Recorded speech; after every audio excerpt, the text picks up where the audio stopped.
sanki susamışam. Yanımızda çay var. Bilirəm nəyi nəzərdə tutursunuz. Bilirəm.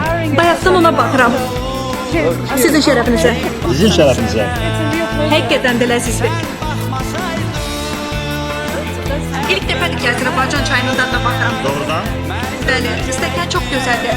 Bunun nə olduğunu bilmək istəyirəm. Bu milli stəkandır. Bilirsiniz, onun forması zənnimcə armuda bənzəyir. Beləliklə, stəkanın forması əslində çayın isti qalması üçün nəzərdə tutulur. Çünki adətən bir çay çox qaynar içilir. Anladım. Beləliklə, çay soymur. Stəkanın bu forması aşağı hissəni qaynar saxlar. Anladım. Əlbəttə ki, bu qurma dada əlavə rəng qatır. Lakin mən Çində çayın o qədər də qaynar verilmədiyini görmüşəm. Bu elədir. Bizdə də çay çox qaynar verilir. Ola bilsin ki, siz qonaq olduğunuz üçün onlar sizə zərər dəyməsin deyə çay qaynar vermirlər. Çünki çox nəzakətli və ehtiyatlı davranırlar.